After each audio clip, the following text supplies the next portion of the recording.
बिस्मिल्लाहिर्रहमानिर्रहीम। आज हमारा टॉपिक है magnetic properties of inorganic materials. Inorganic materials ऐसे मटेरियल्स होते हैं जिसमें ऑर्गेनिक कार्बन नहीं होती। इसका मतलब है पीरियोडिक टेबल में जितने भी एलिमेंट्स हैं वो इनऑर्गेनिक मटेरियल बना सकते हैं। अब पीरियोडिक टेबल में जितने भी एलिमेंट्स इनऑर्गेनिक मटेरियल्स बनाते हैं या ऐसे आयंस जो ये मटेरियल बनाते हैं, अगर उनमें अनपेयर्ड इलेक्ट्रॉन्स मौजूद हैं तो फिर वो एक्सटर्नल अप्लाइड फील्ड के अंदर मैग्नेटिक मूवमेंट शो करते हैं। उनकी इसी करैक्टरिस्टिक के बेस के ऊपर उनको मुख्तलिफ हम मकासद के लिए इस्तेमाल करते हैं। तो सबसे पहले देखें न्यूक्लियर स्पिन। अब कुछ एटम्स ऐसे होते हैं जो न्यूक्लियर स्पिन की वजह से वो एक्सटर्नल अप्लाइड मैग्नेटिक फील्ड में मैग्नेटाइजेशन या मैग्नेटिक मूवमेंट शो करते हैं। दूसरा जो है मेन पॉइंट वो है इलेक्ट्रॉनिक स्पिन। जब किसी भी न्यूक्लियस के गिर्द ऑर्बिटल में इलेक्ट्रॉन मूव करता है तो इसको हम कहते हैं इलेक्ट्रॉन की स्पिन अराउंड न्यूक्लियस। जब कोई इलेक्ट्रॉन न्यूक्लियस के गिर्द मूव कर रहा है किसी एटम के अंदर या आयन के अंदर, तो वो अपने एक्सिस के गिर्द भी मूव कर रहा है, आइदर इन एंटी क्लॉकवाइज या क्लॉकवाइज। तो इनकी जो इलेक्ट्रॉनिक स्पिन है, जब दो इलेक्ट्रॉनिक स्पिन आपस में इंटरैक्ट करती हैं, इसको कहते हैं स्पिन स्पिन कपलिंग।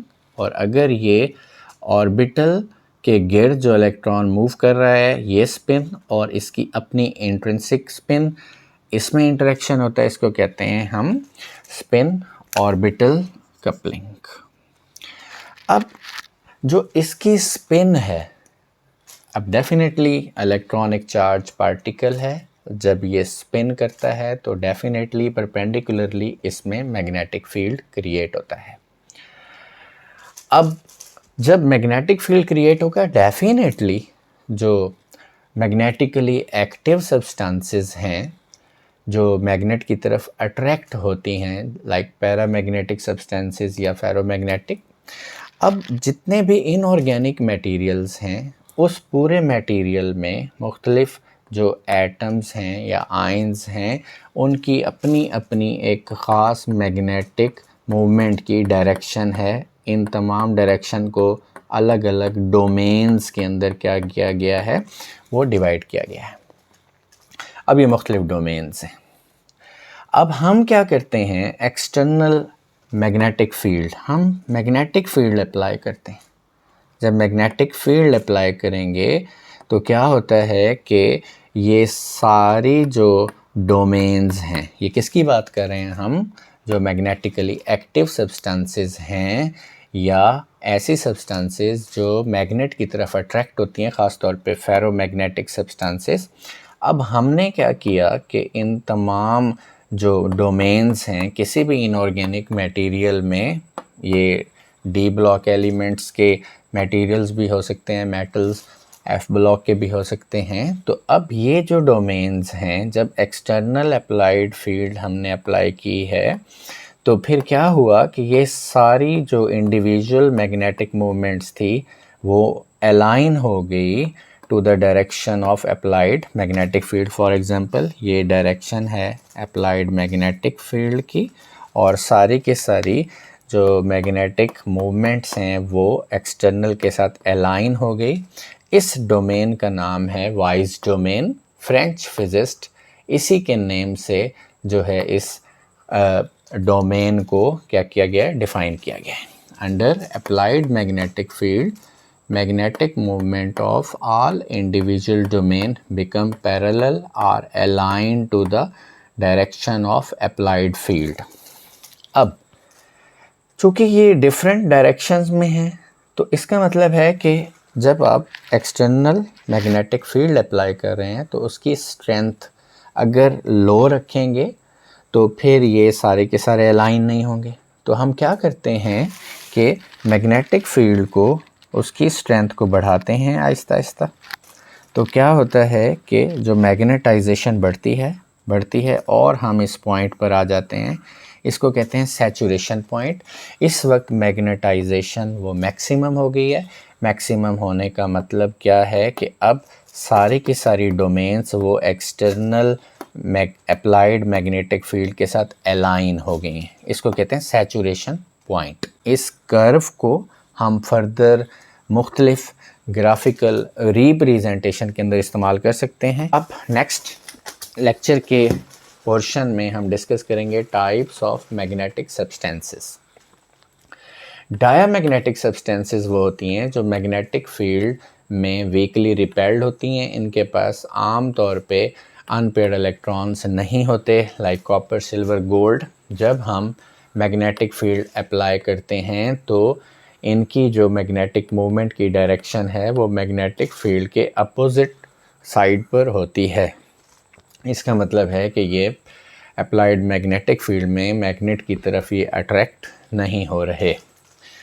ओके, दूसरा पैरामैग्नेटिक सब्सटेंसेस ऐसी सब्सटेंसेस हैं जो वीकली अट्रैक्ट होती हैं मैग्नेट की तरफ। फेरिकाइन, क्यूप्रिकाइन, ऑक्सीजन, इनमें एक या एक से ज़्यादा अनपेयर्ड इलेक्ट्रॉन होते हैं। अब ये देखें, ये पैरामैग्नेटिक सब्सटेंस के जो मैग्नेटिक मूवमेंट की डायरेक्शंस हैं in the absence of magnetic field. अब हमने मैग्नेटिक फील्ड अप्लाई किया, ये जो बॉक्स में डायरेक्शन ऊपर की तरफ है। अब हमने मैग्नेटिक फील्ड जब अप्लाई किया तो ऐसी सब्सटेंसेस उनकी मैग्नेटिक मूवमेंट जो एक्सटर्नल अप्लाइड फील्ड है इसके साथ अलाइन हो गई। अब जैसे ही मैग्नेट रिमूव किया तो दोबारा क्या किया, इन डोमेन्स ने वो जो अप्लाइड मैग्नेटिक फील्ड में आई थी तो उनको रिटेन नहीं किया और दोबारा अपनी इंडिविजुअल मैग्नेटिक मूवमेंट वो शो की अलग। अब इसका मतलब क्या है कि they can not retain magnetic movement when external field is removed. Ferromagnetic कौन सी सब्सटेंसेस होती हैं which are strongly attracted towards magnet? इनमें बहुत ज़्यादा अनपेयर्ड इलेक्ट्रॉन्स होते हैं। आयरन, कोबाल्ट, निकल, इनकी कुछ एग्जांपल्स हैं। जब अब ये है हमारे पास फेरोमैग्नेटिक, जब अप्लाइड हमने फील्ड दिया इसको तो इनके जो मैग्नेटिक मूवमेंट हैं वो अप्लाइड के साथ अलाइन हो गई। जब हमने अप्लाइड फील्ड रिमूव किया तो इन्होंने अपनी जो मैग्नेटिक मूवमेंट की डायरेक्शन है उसको रिटेन किया। इसका मतलब है कि अब ये खुद काम कर रही हैं मैग्नेट का। इसका मतलब है they retain magnetic movement when external field is removed. इन्होंने डायरेक्शन चेंज नहीं की और अपनी डायरेक्शन को मेंटेन रखा और इस प्रोसेस को हिस्टेरेसिस भी कहते हैं। नेक्स्ट है एंटी फेरोमैग्नेटिक सब्सटेंसेस। अब एंटी फेरोमैग्नेटिक सब्सटेंसेस ये क्या होती हैं? ये ऐसी चीज़ें हैं जिसमें दो डिफरेंट किस्म के एटम्स होते हैं। फॉर एग्जांपल कोबाल्ट ऑक्साइड, निकल ऑक्साइड, मैंगनीज ऑक्साइड। अब एक एटम वो मैग्नेटिक मूवमेंट शो कर रहा है that is aligned with the external field, जबकि दूसरा एटम उसकी अपोजिट डायरेक्शन के अंदर in the same magnitude magnetic movement show करता है। मिसाल देता हूँ आसान अल्फाज में भी, एक एटम की डायरेक्शन अगर अपवर्ड है तो दूसरे की क्या होगी, डाउनवर्ड। मीन दे अगर देखें substance consist of two different atom, both have equal magnetic movement but in opposite direction. जब एक की डायरेक्शन एटम की और है, दूसरे की डायरेक्शन और है, तो ओवरऑल क्या होगा, there is no net magnetic movement. Such substances are called as antiferromagnetic. Ferrimagnetic substances क्या होती हैं? इनमें भी एक से ज़्यादा एटम होते हैं। For example Fe2O3, Fe3O4। अब इसमें क्या होता है कि एक एटम की, अब अगर ये देखें, atom show different magnitude of magnetic movement in opposite direction. अब एक एटम ऐसा है जिसकी मैग्नीट्यूड मैग्नेटिक मूवमेंट की वो ज़्यादा है एक डायरेक्शन में, जबकि दूसरे की जो मैग्नीट्यूड है मैग्नेटिक मूवमेंट की वो कम है। यानी ओवरऑल जो इनकी मैग्नेटिक मूवमेंट है वो ज़ीरो नहीं होगी।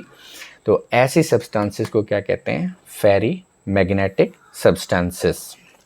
तो this is all about magnetic properties of inorganic materials. Thank you.